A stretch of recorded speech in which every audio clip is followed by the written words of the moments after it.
Moms kitchen.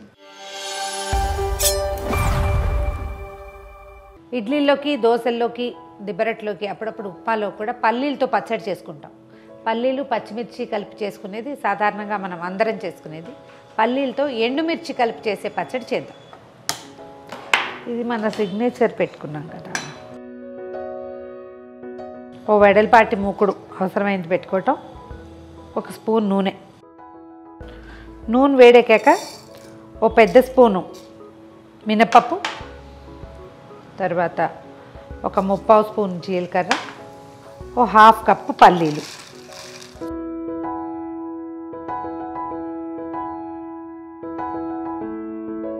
మామూలుగా పల్లీలు వేయించి పొట్టు తీసేస్తాం కదా, ఈ పచ్చడిలో పొట్టు తీయకుండానే ఉంచుకుంటాం.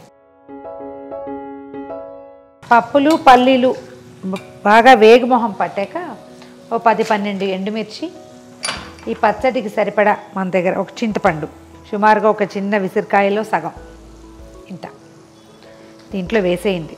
వేయించేస్తే బాగా చక్కగా కలిసిపోతుంది.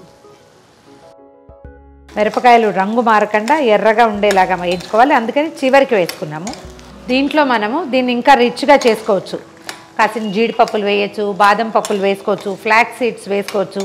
మా ఇంట్లో ఎవరు ఫ్లాక్స్ సీడ్స్ తినరు, అందుకని నేనేం చేస్తా, ఈ పచ్చడిలో వేసేస్తాను అనమాట. కనపడకుండా కలిసిపోతుంది, పచ్చడి క్రీమీగా తయారవుతుంది. వేగిపోయాక ఇప్పుడు ఏం చేద్దామంటే ఓ 2 రెమ్మల కరివేపాకు, ఒక ఉల్లిపాయ చిన్న ముక్కలు తరిగి వేసేద్దాం.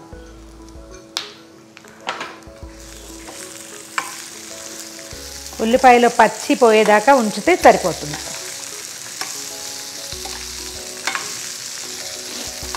టమాటాలు కూడా వేసుకోవచ్చండి, మన చాయిస్. పచ్చడి ఇంకా రెడ్గా అవుతుంది, మన ఆసక్తి. పల్లి టమాటా కలిస్తే ఒక డిఫరెంట్ టేస్ట్ వస్తుంది, అది నచ్చితే వేసుకోవచ్చు. ఉల్లిపాయ పింక్ షేడ్ వచ్చే వరకు వేయించి తర్వాత దీన్ని గ్రైండ్ చేసుకోవటమే. ఉల్లిపాయ ముక్కలు వేగిపోయినాయి. దీని గుర్తు ఏంటంటే చిట శబ్దం వస్తుంది. శబ్దం ఆగిందంటే వేగిపోయినట్టే. శబ్దం తగ్గగానే ఆపేసేయండి, చల్లారి నుంచి గ్రైండ్ చేద్దాం.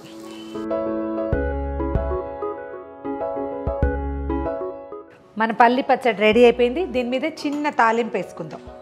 నిజానికి అవసరం లేదు కూడా,